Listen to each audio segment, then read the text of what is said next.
Bienvenue à cette première Suisse et plus encore de la version restaurée de la roue.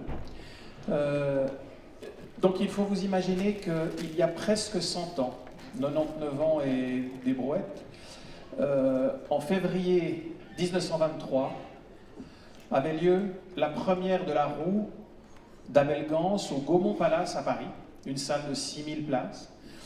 C'était les débuts de la carrière entre guillemets malheureuse de ce film qui par la suite va être remonté, retouché, recoupé, réduit à la plus simple expression et ne sera plus jamais vu comme vous allez le revoir maintenant. C'est dire si c'est un événement important après deux autres premières qui ont eu lieu avant le Covid, à savoir en septembre 2019 à Berlin, dans le cadre des musiques du Festival musical de Berlin, et ensuite au Festival Lumière à Lyon, à l'Auditorium, en octobre.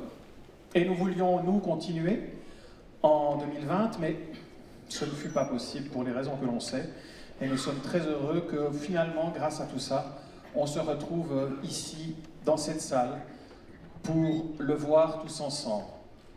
Pourquoi cette salle? Parce que le Théâtre du Jura a une longue histoire, je ne la rappellerai pas tellement aux Vaudois, mais surtout ou aux Romans, mais il faut que les étrangers qui sont dans la salle le sachent. C'est une salle mythique, on surnomme la Grange Sublime, et qui a un lien très fort, au fond indirect, avec la roue, puisque Arthur Honegger, le compositeur qui a composé une partie de la roue et qui a été un des maîtres œuvres de la musique que vous allez entendre, Arthur Honegger était un habitué de ces lieux, puisqu'il y a créé la musique de scène du roi David sur un texte de René Maurax, et quelques années plus tard, en 1924, il va y créer l'opéra Judith, dans lequel je crois qu'il avait même un petit rôle, parce que j'ai vu une photo de lui en costume, juste ici sur le pré. C'est dire si cette grange a un lien avec la roue. Elle a été inaugurée en 1908, c'est-à-dire quelques années avant la création de la roue, mais au moment où Abel Gans, justement, commençait à faire des films. Cette restauration, elle a été possible grâce à l'initiative de plusieurs partenaires. Tout d'abord, la Fondation Jérôme Sédou-Pathé, qui en a été le pilote, avec la collaboration de la Cinémathèque française et de la Cinémathèque suisse, avec des financements du Centre national de la cinématographie, de Memoriave, en Suisse notamment. Et je salue dans la salle ceux qui ont été les artisans de cette restauration qui a pris 4 ans physiquement, mais en fait beaucoup plus de temps. Son pilote, François Hed. Bonjour François.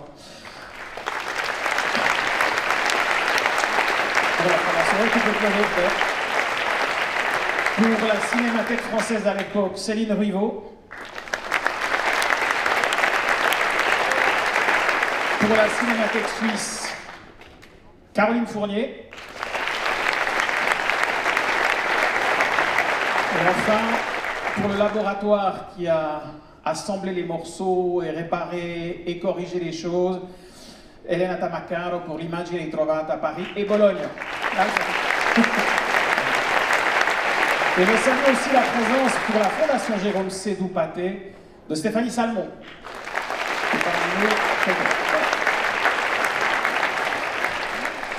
Donc, redonner vie au film, redonner vie à la partition, donc, qui a été en partie composée par Honegger et réalisée à partir de 177 pièces de l'époque, compilées par Honegger et Paul Foss, qui était aussi le directeur d'orchestre du Gaumont Palace.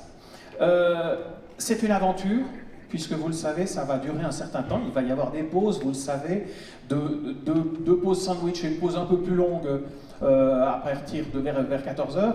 Mais ce que j'aimerais dire, c'est que maintenant, on va être un peu aussi comme à Athletissima hier à Lausanne.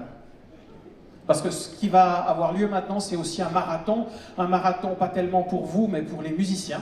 L'Orchestre des Jardins Musicaux, avec lequel nous rêvons de réaliser cette performance depuis pas mal de temps, et finalement, voilà, ça va avoir lieu dans quelques instants. Donc, j'aimerais saluer l'Orchestre des Jardins Musicaux qui va faire cet immense effort et qui va nous rejoindre dans quelques instants. Et son chef d'orchestre, celui qui va tenir la baguette pendant toutes ces heures, Valentin Raymond.